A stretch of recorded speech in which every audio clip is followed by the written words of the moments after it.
अभाज्य गुणनखंड द्वारा महत्तम समापवर्तक ज्ञात करें। प्रश्न 16।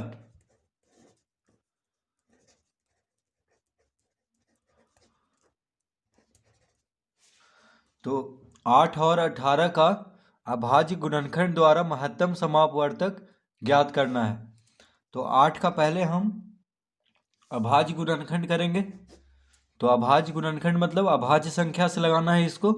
तो देखिए 2 से लग रहा है, 2 क्या है अभाज्य संख्या, तो 2 से लग रहा है 8 यानी 2 चौक 8। तो 2 से लगा देंगे, 2 से 8 में भाग देंगे तो कितना आएगा 4। फिर 2 से 4 में भाग देंगे तो 2। फिर देखिए 2 से 2 में भाग देंगे तो 1। तो अब नहीं लगेगा, ठीक है। और 18 का अभाज्य गुणनखंड कर लेते हैं। तो 2 से 2 नंबर 18। अब 3 से 2 से तो 9 लगेगा नहीं, 2 से 9 में भाग नहीं होता है, तो 3 से लगाएंगे। 3 क्या है अभाज्य संख्या है, तो हमेशा अभाज्य संख्या से ही इसको लगाना है, ठीक है। उसी को अभाज्य गुणनखंड कहते हैं। तो देखिए 3 तिहाई 9, फिर 3 से 3 को एक बार में लगा देंगे। तो 8 बराबर कितना आया 2 गुना 2 गुना 2, और 18 बराबर 3 गुना 3 गुना 3। 18 बराबर कितना होगा 2 गुना 3 गुना 3। देखिए 2 गुना 3 गुना 3 अभाज्य संख्या जो है उसी को लिखना है।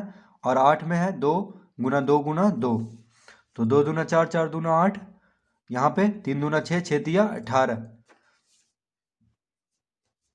तो अब लिखेंगे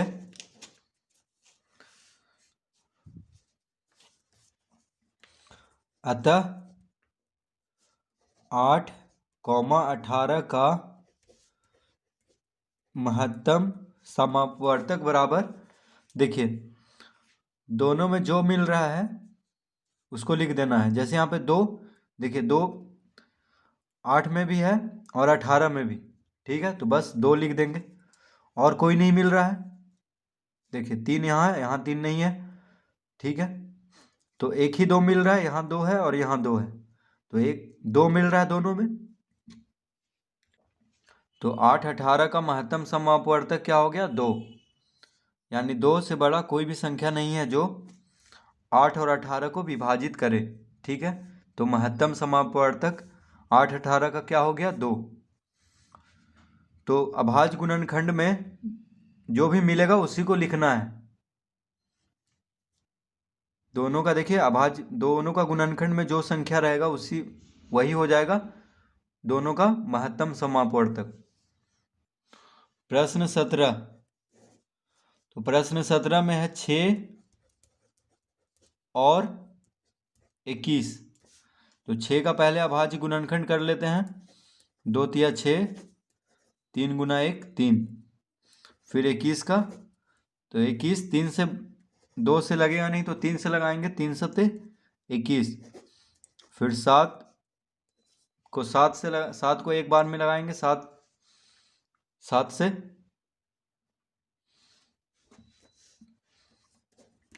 तो 6 बराबर कितना आ गया 2 गुना 3 अभाज्य गुणनखंड 6 का 2 गुना 3, और 21 का अभाज्य गुणनखंड हो गया 3 गुना 7।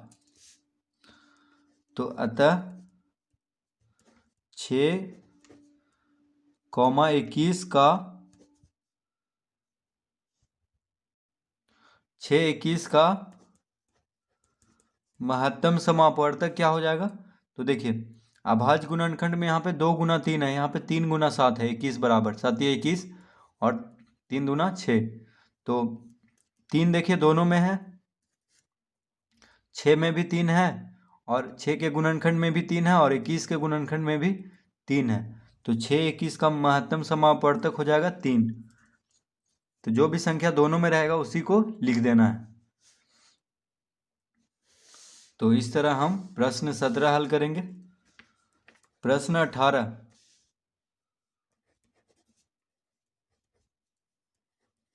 चौदह और 35। तो 14 का अभाज्य गुणनखंड करेंगे। तो 2 सते 14, 2 से लगाएंगे तो 2 सते 14, फिर 7 से एक बार में। अब 35 का कर लेते हैं। तो 2 से नहीं लगेगा, 3 से नहीं लगेगा, 5 से लगेगा। 5 7 35, फिर 7 गुना 1 7।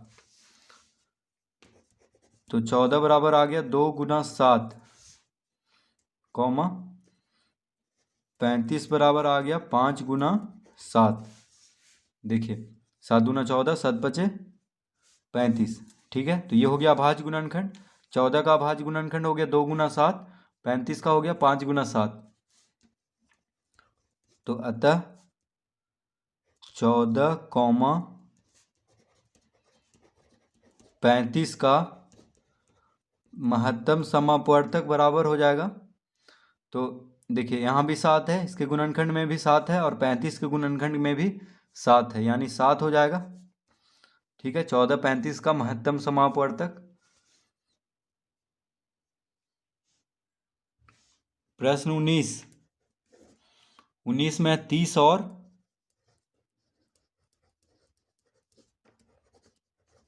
45। तो 30 का अभाज्य गुणनखंड करेंगे तो 2 से लगाएंगे तो 15 दूना 30। ठीक है, 2 से 30 को भाग देंगे तो कितना आएगा 15। फिर 15 2 से नहीं लगेगा तो 3 से लगाएंगे, 3 बचे 15, 5 एक बार में लगेगा। 45 का अभाज्य गुणनखंड कर लेते हैं तो 2 से 45 नहीं कटता है, तो 3 से 15 तिया 45, फिर 3 से लगाएंगे तो 3 बचे 15, फिर 5 से एक बार में। तो 30 का अभाज्य गुणनखंड हो गया 2 गुना 3 गुना 5। देखिए 5 या 15, 15 दूनी 30, या इस तरह से 2 तिया 6, 6 बचे 30। तो 30 का अभाज्य गुणनखंड 2 गुना 3 गुना 5। 45 का अभाज्य गुणनखंड हो गया 3 गुना 3 गुना 5, 3 तिया 9, 9 बचे 45। अब लिखेंगे अतः 30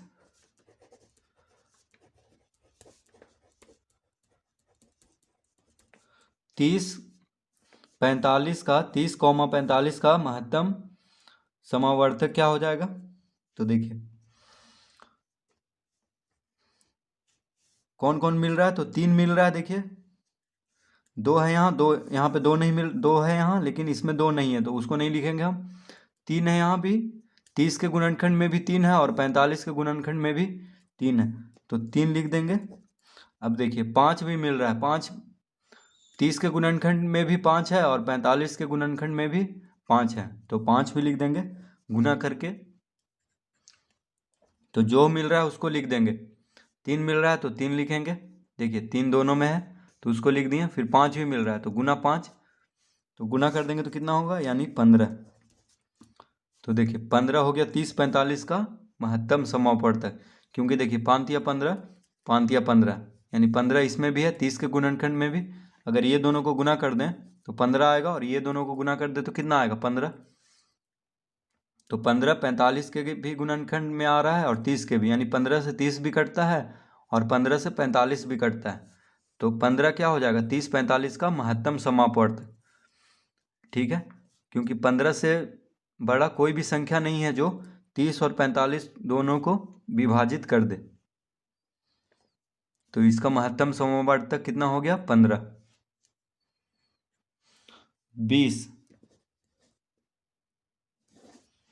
20 में 54,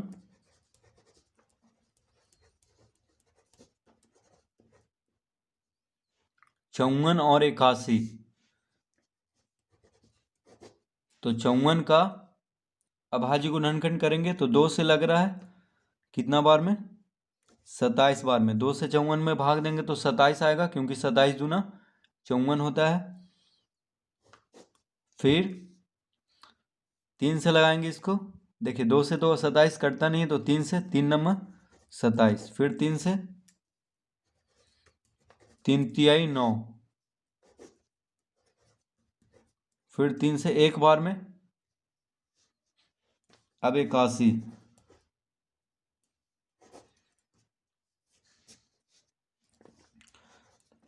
तो 2 से तो 81 कटता नहीं है तो 3 से लगाएंगे। ठीक है, तो 3 से कितना बार में 27 बार में, 27 तिया 81 होता है। फिर 3 से 3 नंबर 27, फिर 3 से 3 तिहाई 9 और फिर 3 से लगाएंगे तो एक बार में। 3 तिया 9, 9 तिया 27, 27 तिया 81। तो 54 बराबर हो गया 2 गुना 3 गुना, देखिए 54 का भाज्य गुणनखंड हो गया 2 गुना 3 गुना 3 गुना 3, और 81 का 3 गुना 3 गुना 3 गुना 3।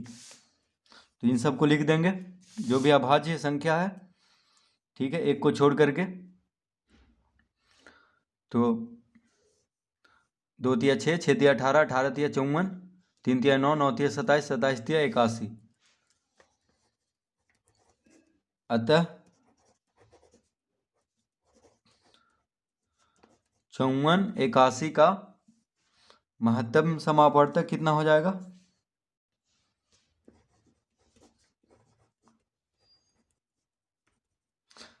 अतः 54, 81 का महत्तम समापवर्तक बराबर, तो देखिए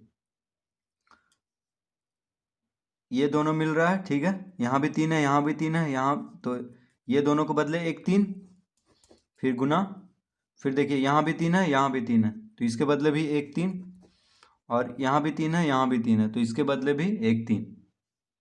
तो ये तीनों देखिए मिल रहा है, 3 3 इसमें है, 3 3 इसमें भी है, तो 3 3 गुना 3 गुना 3, इसका महत्तम समावर्तक हो जाएगा तीनों का, ये 54 और 81 का।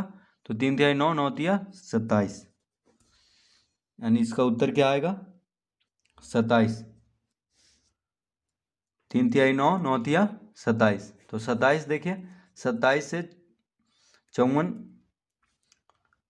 विभाजित हो जाता है, और यहाँ भी देखिए 3 तिया 9, 9 तिया 27, 27 से 81 भी विभाजित हो जाता है। तो 27 दोनों में है, देखिए तीनों को गुना कर रहे हैं तो जितना 3 है मिल रहा है, बस 3 3 है देखिए, और 3 3 इसमें भी है, तो 3 गुना 3 गुना 3 यानी 3 3 लिख देंगे इन दोनों का महत्तम समापवर्तक, तो 27 होगा इसका उत्तर। प्रश्न 21, 21 में 30 और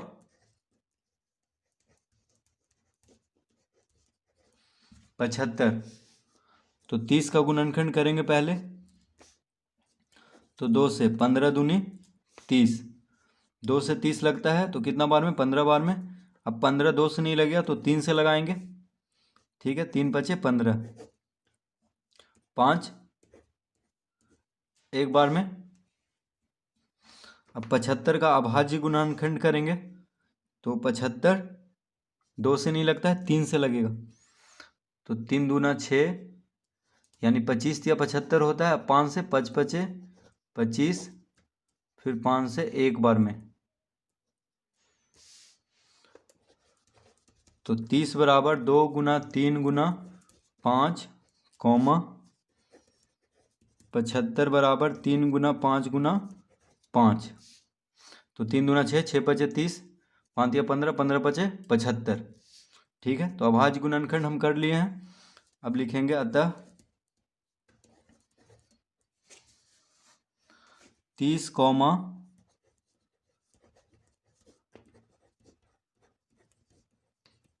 75 का महत्तम समापवर्तक क्या हो जाएगा? तो देखिए 2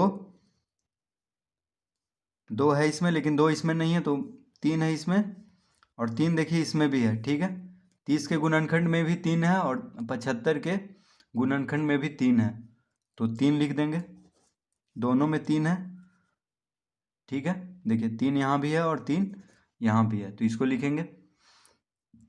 5 देखिए 5 यहाँ भी है, और 5 ये चाहिए, किसको, किसी को भी ले लीजिए, तो 5 भी मिल गया, यानी 3 गुना 5 हो जाएगा इसका महत्तम समापवर्तक, क्योंकि देखिए 5 या 15, 5 या 15, ठीक है। तो 3 है यहाँ, तो 3 लिख लेंगे, 3 दोनों में है तो 3 लिख लेंगे, देखिए, और 5 है दोनों में, तो 5 लिख लेंगे, ठीक है। तो 3 गुना 5 यानी 15, तो 30 75 का महत्तम समापवर्तक हो गया 15।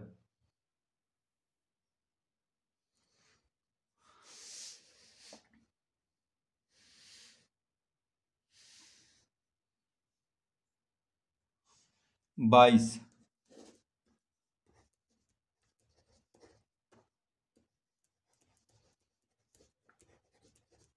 12, 36 और 42।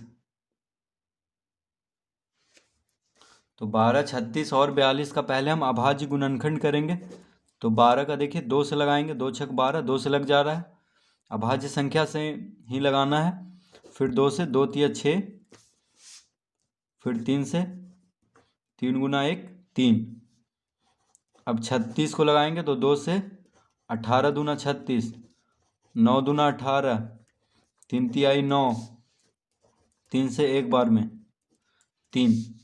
फिर 42, तो 2 से लग रहा है 21 दूना 42, 3 सते 21, 7 गुना 1 7।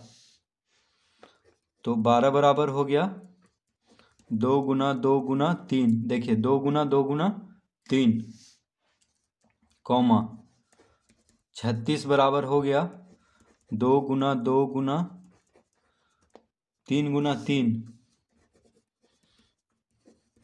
42 बराबर हो गया 2 गुना 3 गुना 7। तो 3 दूना 6, 6 दूना 12, 3 तिया 9, 9 दूनी 18, 18 दूना 36, 7 तिया 21, 21 दूना 42। तो लिखेंगे अतः 12, 36,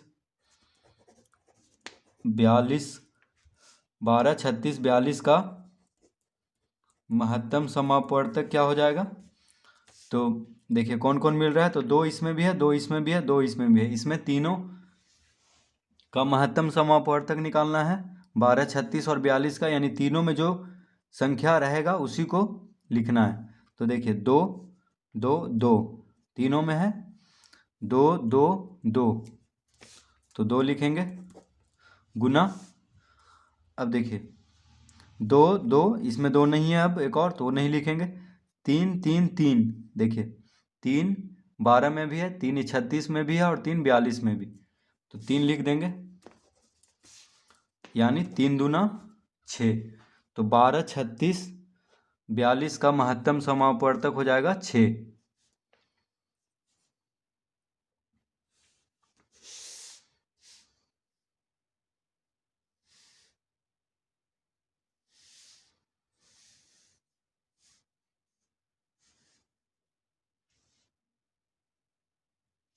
प्रश्न 23।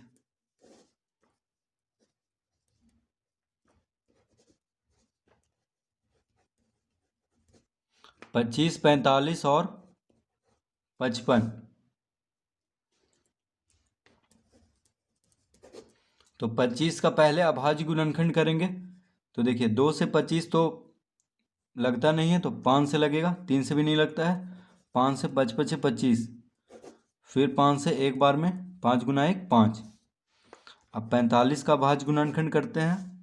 तो 2 से नहीं लगेगा, 3 से लगेगा 45, 15 तिया 45, फिर 3 से 5 तिया 15, फिर 5 से एक बार में। अब 55, तो 55 सीधा 5 से लगेगा, 2 और 3 से नहीं लगेगा। 11 5 55, फिर 11 गुना 1 11।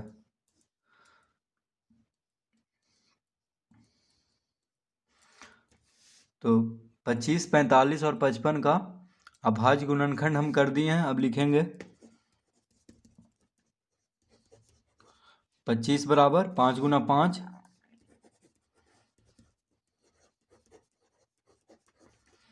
45 बराबर 3 गुना 3 गुना 5,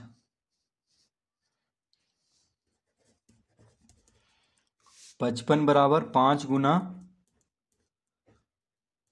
11। ठीक है, देखिए 5 5 25, 5 तिया 15 तिया 45, 11 5 55। तो लिखेंगे अतः 25, 45, 55 का महत्तम समापवर्तक क्या हो जाएगा। तो देखिए यहाँ पे कौन कौन मिल रहा है। तो तीनों में देखिए यहाँ पे सिर्फ 5 है, तो यहाँ भी 5 है, यहाँ भी 5 है, तो एक 5 मिल रहा है। ठीक है, 5 25 में भी है, 45 में भी 5 है और 55 में भी। तो बस इसका उत्तर हो जाएगा 5। यानी 25, 45 और 55 का महत्तम समापवर्तक क्या हो जाएगा? 5। ठीक है, देखिए 5, 5, 5 और कोई संख्या नहीं मिल रहा है, ठीक है, तीनों में, तो बस इसका उत्तर होगा 5।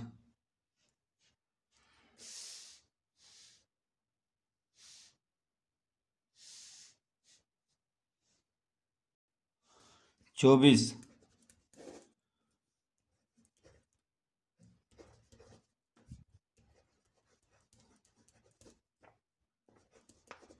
36, 60 और 72।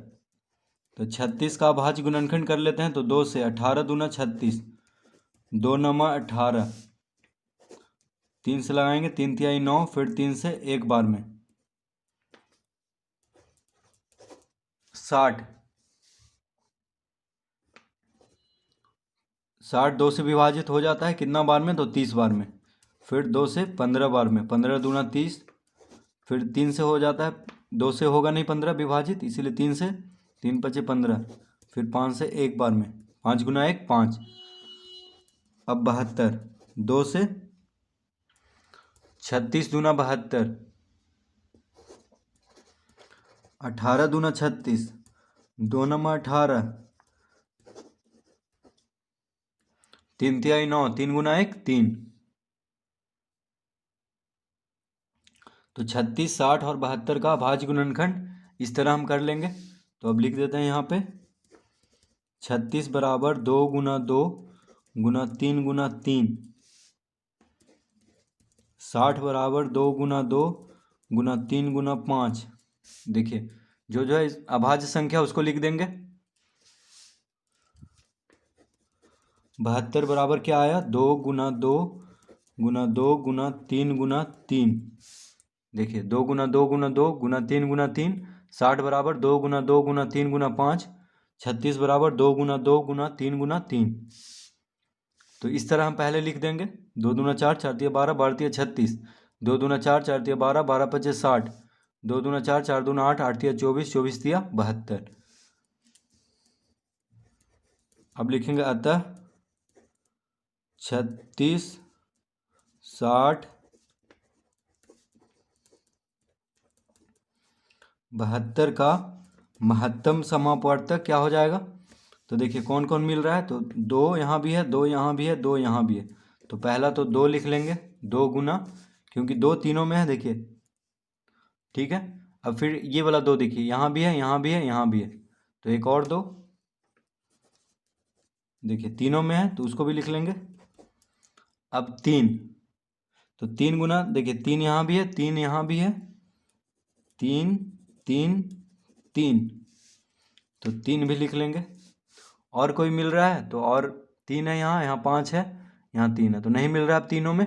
यहाँ 5 है लेकिन इन सब में 5 नहीं है, तो बस यही मिल रहा था 2 गुना 2 गुना 3, 2 गुना 2 गुना 3, देखिए 2 गुना 2 गुना 3, ठीक है। तो यही 3 संख्या मिल रहा है, तो इन 3 संख्याओं को लिख लेंगे। ये 3 संख्या तीनों में है, 36 में भी है, देखिए 2 दूना 4, 4 तिया 12, 2 दूना 4, 4 तिया 12, 2 दूना 4, 4 तिया 12, यानी 2 गुना 2 गुना 3 यहाँ भी है, 36 में भी 2 गुना 2 गुना 3 60 में भी है, और 72 में भी 2 गुना 2 गुना 3। तो 36, 60, 72 का महत्तम समापवर्तक हो जाएगा 2 गुना 2 गुना 3, यानी कितना हो गया? 2 दूना 4, 4 तिया 12, तो इसका उत्तर हो जाएगा कितना? 12।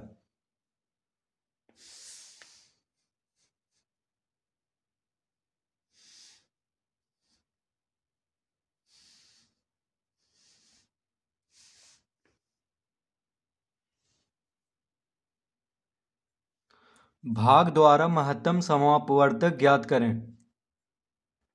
तो प्रश्न 25,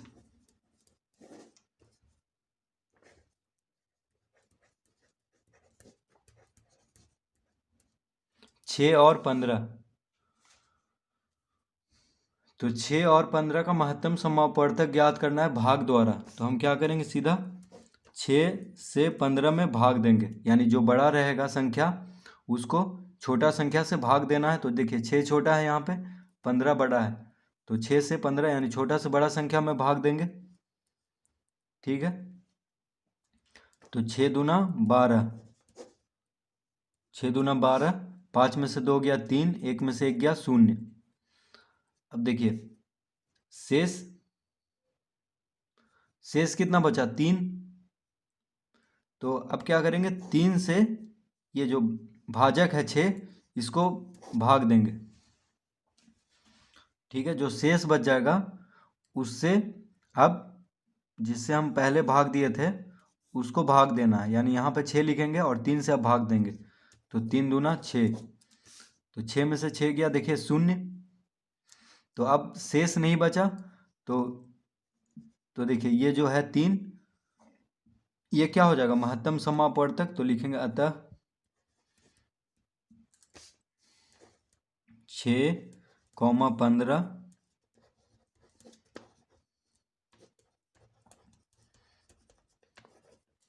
तो 6 और 15 का महत्तम समापवर्तक क्या हो गया 3। तो देखिए ये शेष कौन शून्य लाया, तो ये लाया 3, 3 से लगाएं तो शेष 0 आ गया। ठीक है, शेष कुछ नहीं बचा। तो जो भाजक शेष 0 ला दे, शेष को 0 ला दे, उसको क्या क्या हो जाएगा, वह महत्तम समापवर्तक हो जाएगा उन दोनों संख्याओं का। ठीक है, क्योंकि देखिए हम यहाँ पे भाजक तो 6 भी है लेकिन शेष 0 नहीं लाया था। तो अब 3 से हम 6 को भाग दिए थे तो शेष 0 आ गया। तो 3 क्या हो गया महत्तम समापवर्तक किसका, तो 6 और 15 का। तो इस तरह से हम भाग विधि से महत्तम समापवर्तक ज्ञात करेंगे।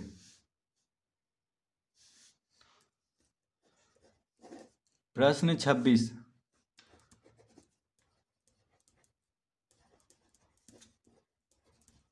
14 और 35। तो 14 से 35 को भाग देंगे तो देखिए 14 दूनी 28। तो छोटा संख्या यहाँ पे 14 है, बड़ा संख्या 35 है। तो छोटा संख्या से बड़ा संख्या में भाग देंगे तो 14 दूनी 28, 15 में से 8 गया 7, 2 में से 2 गया 0। ठीक है, अब यहाँ पे शेष कितना आ गया 7। तो अब क्या करेंगे 7 से 14 को भाग देंगे। तो ये 14 को यहाँ लिख देंगे। तो 7 दूना 14, 4 में से 4 गया 0, 1 में से 1 गया 0। तो जो भाजक शेष 0 ला दे वह क्या हो जाएगा महत्तम समापवर्तक, यानी 7 हो गया इसका उत्तर। देखिए शेष 0 आ गया, तो शेष 0 कौन लाया, तो 7। ये भाजक जो है वह शेष को 0 लाया, तो अंतिम भाजक हुआ 7। ठीक है, तो 7 हो जाएगा महत्तम समापवर्तक। तो अतः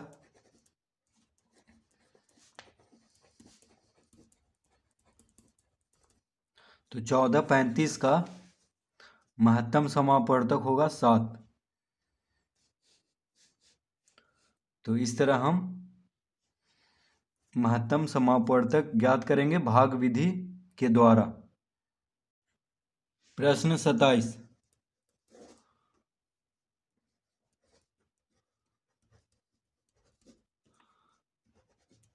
30 और 42। तो छोटा कौन है 30, तो 30 से 42 को भाग देंगे तो एक बार में लगेगा। घटाएंगे तो कितना आ गया, 2 में से 0 गया 2, 4 में से 3 गया 1, 12 आया। तो शेष कितना आ गया 12। अब 12 देखिए 30 से विभाजित नहीं होगा क्योंकि छोटा है, यहाँ पे बड़ा है। देखिए भाजक बड़ा हो गया है 12 से। तो अब 12 से 30 को भाग देंगे तो 12 दूनी 24। तो 10 में से 4 गया 6, 2 में से 2 गया 0। अब यहाँ पे शेष कितना आ गया 6। तो अब 6 से 12 को भाग देंगे। देखिए इसको अभी इसको भाग दिए थे 12 से, अब 6 से इसको भाग देंगे तो 6 दूना 12। अब शेष कितना आ गया 0। तो कौन शेष 0 लाया, तो अंतिम भाजक कौन है 6।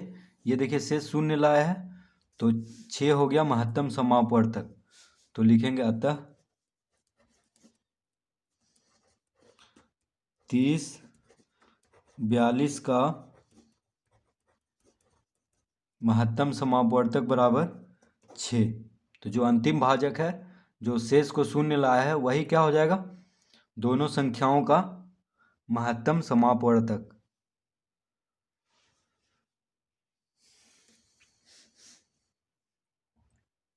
प्रश्न 28। 28 में है 16 और 40। 16 और 40। तो यहाँ पे कौन छोटा है? 16। तो 16 से 40 में भाग देंगे तो 16 दूना 32। 10 में से 2 गया 8, ये 3, 3 में से 3 गया 0। अब 8 से 16 को भाग देंगे तो यहाँ पे 16 लिखेंगे, 8 दूना 16। 6 में से 6 गया 0, 1 में से 1 गया 0। तो देखिए जो भाजक शेष शून्य ला दे यानी अंतिम भाजक को इन दोनों संख्याओं का क्या कहेंगे? महत्तम समापवर्तक। तो लिखेंगे अतः 16, 40 का महत्तम समापवर्तक बराबर 8। 8 हो गया। तो 16, 40 का महत्तम समापवर्तक कितना आ गया? 8।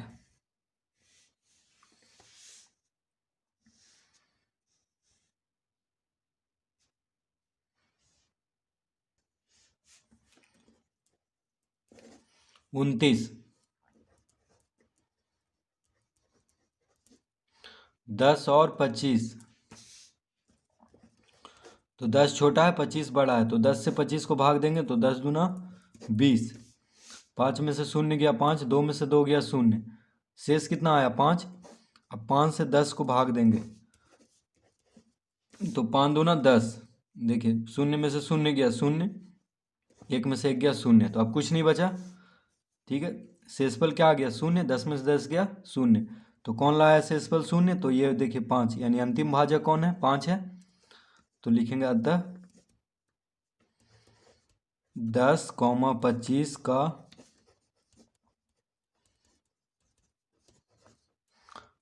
10 और 25 का महत्तम समापवर्तक क्या हो गया? 5। ठीक है।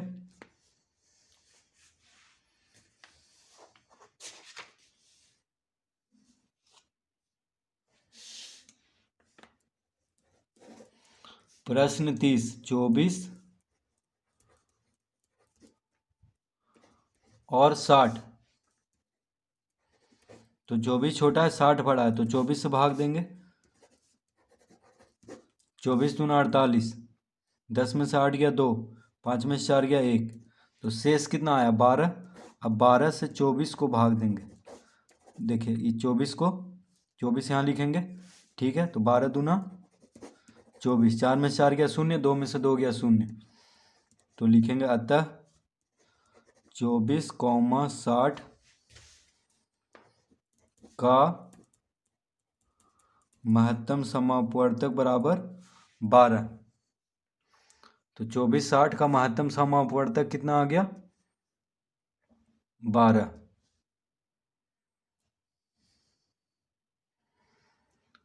तो देखिए शेष शून्य आया है, तो ये जो भाजक अंतिम भाजक जो शेष शून्य लाएगा वही हो जाएगा महत्तम समापवर्तक। ठीक है, तो इस तरह हम भाग विधि के द्वारा प्रश्न 25 से 30 तक हल कर लेंगे।